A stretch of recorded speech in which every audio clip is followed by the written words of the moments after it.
r/ask Reddit. What activity is socially accepted but actually borderline psychotic?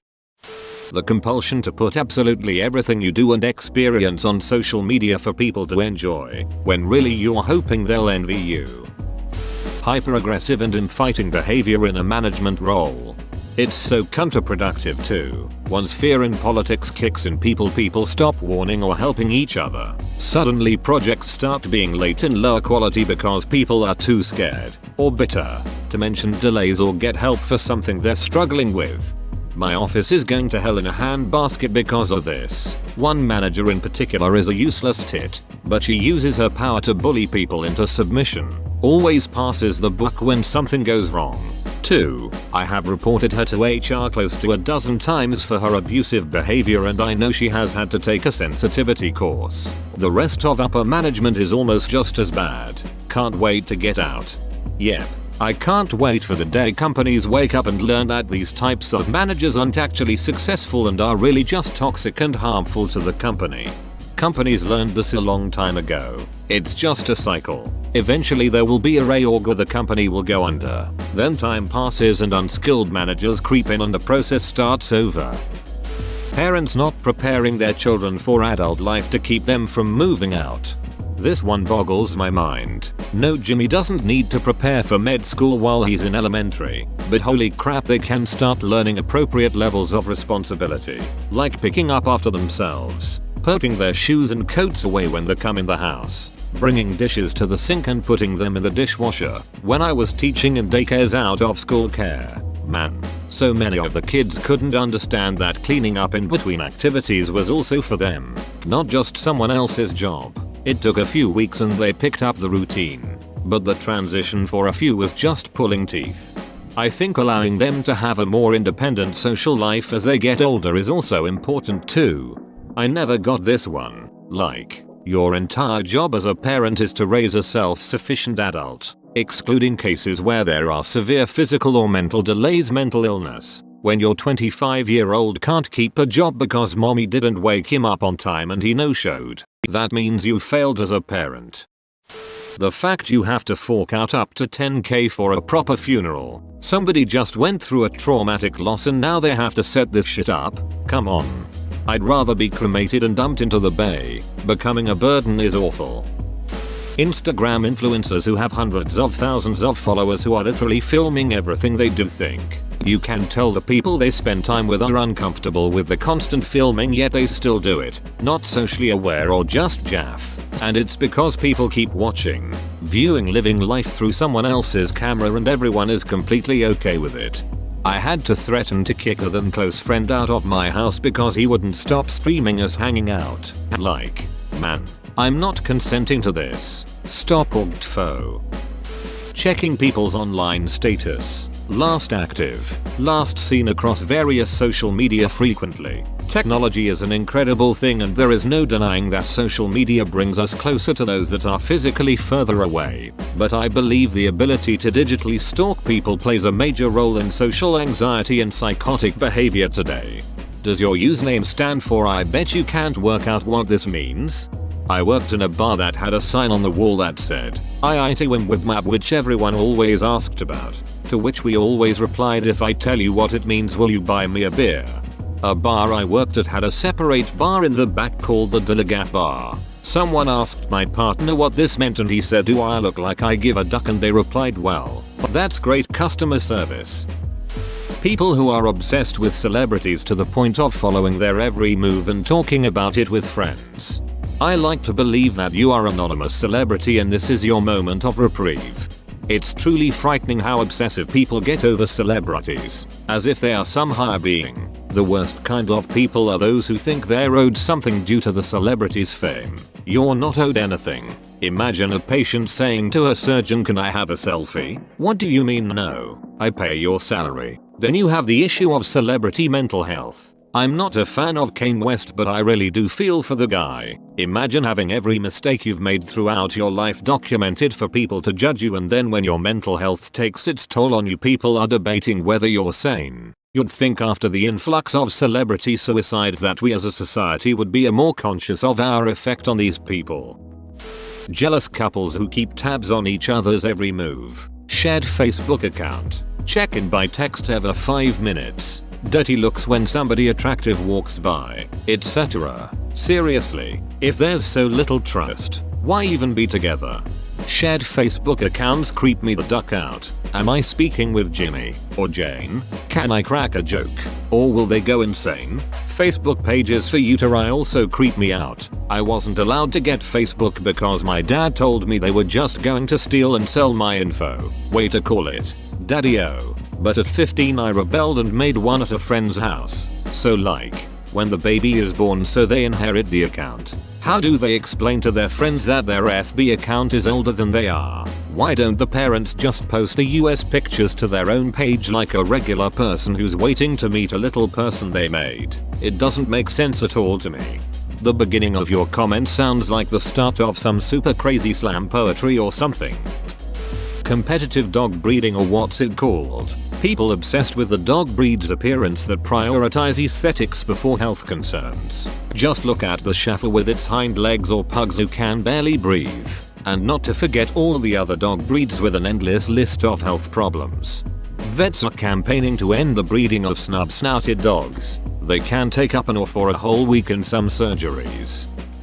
Advertisements for prescription medication. In the US, if you're going to a doctor for a problem, why not let the doctor suggest a medication if you need one? I mean, the advertisement isn't even aimed at selling the product directly. It's telling you to ask your doctor about it. Why the duck would I want to influence my doctor in a medication choice? They're the one who went to school for it, not me. Absolutely, the pharmacy industry is crazy. I'm very scared of them, in general. It was one of things I wasn't expecting about US TV when I first visited. We advertise over-the-counter stuff but no prescription medicines in the UK. Dad's a doctor, and when he practiced this used to frustrate him to no end. Patients would tell him his recommendation is wrong because the NASNXP told them so. The way we treat people on the internet. The complete and utter lack of empathy plus lack of remorse is a psychopathic trait. I hope this gets higher up this comments section. Most of us would never treat people in person the way we do online. Of course there are psychological reasons for that. We evolved to interact in person, and empathy is partly dependent on it. But it only takes a few seconds to take some deep breaths and remember there are real people behind these usernames. I'm not excluding myself from this. To be clear, I've made a concerted effort over the last 2 years to take those breaths, and I think I've done a really good job. But I still fail on occasion. Treating animals like they are disposable. I worked at PetSmart, and the way people treated fish, small animals and birds was terrible. I cried so many times in that store over my role in consigning these animals to neglect and abuse. Management never had my back and wouldn't refuse a sale. There was one time a guy came in with a bag of fish, clearly boiled in the bag because he had left them in the sun in the car. My manager didn't refuse a sale because he had a receipt from the previous day for the fish and we couldn't prove they died like that. The bag was hot to the touch and the water was green. They had clearly not even made it to a tank. So yeah, this is psychotic. My heart goes out to veterinarians. I can't imagine some of the things they'd have to see and deal with each day. I have a friend who went to be a vet tech. As part of her education, she had to do an internship. They gave you 2 options. 1. You can spend a year at a vet's office. 2. You can spend 6 months at the local humane society. She took the 6 months option because she had just had a kid and needed to get out of school as soon as possible. But the reason the Humane Society gig was so short was that one of the duties was euthanization. She said it was one of the hardest 6 months of her life. Ugh, my family has a problem with treating animals like that and it infuriates me. Like, no dad. After you decide you don't want my childhood cat, you don't get to release her, aka put her outside forever in Minnesota, and then get another cat in 6 months. And then there is my sister who hoarded 5 cats and then gave them all to her farm BC. They peed everywhere and now she wants another cat. Don't even get me started on all the birds she adopted and then gave to a lady that loves birds after the bird hit puberty. To film someone during their weakest moment against their will and consent and post it on the www for people's amusement. The justifying argument is that since you are in a public space you have no presumption of privacy and blah blah blah. Filming someone having a meltdown a medication-induced stupor, or other vulnerable moment, and putting it online is a terrible act of cruelty. Totally accepted. But if you think about it, borderline psychotic. Related. Filming your own children having a meltdown with the express purpose of mocking them on social media. Or one step further, setting them up to cry and then filming it. For example, Jimmy Kimmel's awful Halloween prank. Sure, children are often ridiculous and it is sometimes funny, but that doesn't mean you get to publicly mock them. Have a giggle with your spouse friends about it and then move on. Keep it off the internet. Breeding and selectively engineering dogs to make them cuter and smaller. It's really weird when you think that people have done this to create dogs that are small enough to fit in your hand or look just like a teddy bear. It's like borderline mad scientist behavior, especially when you consider that many of these dogs have health problems because of the way they are. And those same people won't eat GMO foods, but are okay with GMO dogs. Yet this is real bad. They've been selectively breeding pugs for centuries and now they are born with respiration problems and can't even give birth naturally due to the size of their head. But some people think they're cute.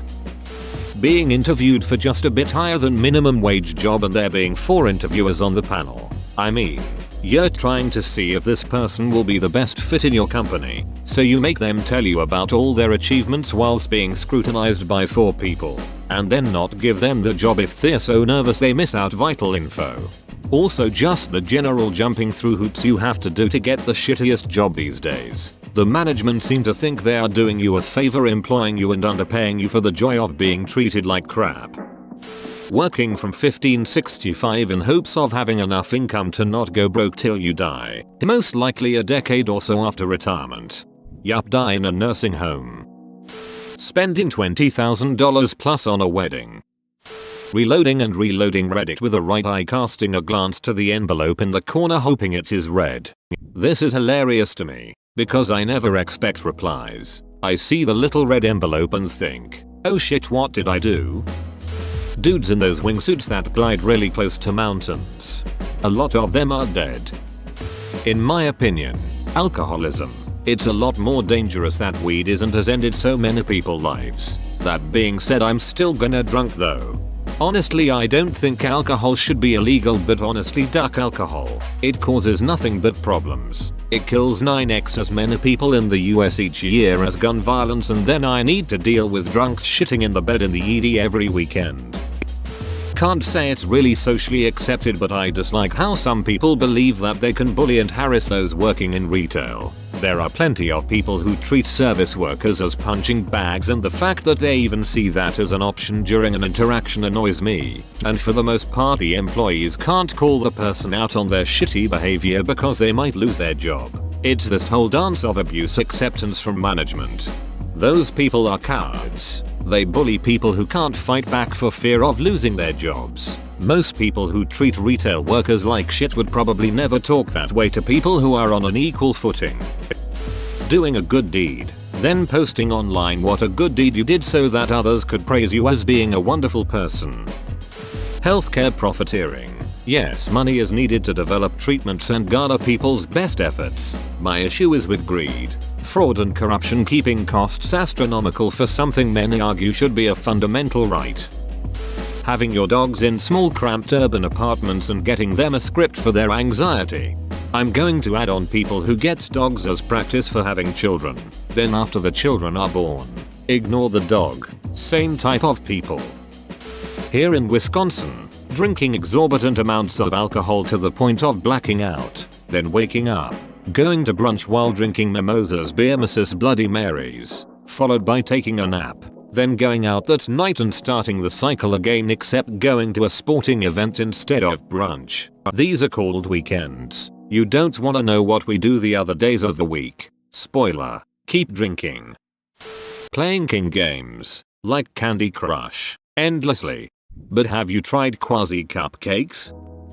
I'm gonna have to go with bullfighting. We all watch these cartoons where it seems like the brave and nimble matador skillfully evades the huge, powerful, angry bull who wants to kill him. But the reality is they just torture and pour bull and then stab him and shoot colorful spears into him to weaken him and make him bleed like crazy. And when he is extremely weak and dizzy, then the matador deems it is safe enough to play around with him a little bit and show off to the crowd before finally putting it out of its misery with a sword that is supposed to instantly kill it but usually misses and it dies slowly and painfully. Then the crowd goes wild with applause and admiration for the skillful matador. Psychopaths.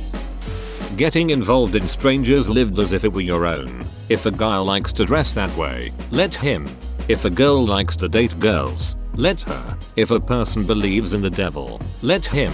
The only time it affects you is if said person is harming you or others. Being uncomfortable doesn't count.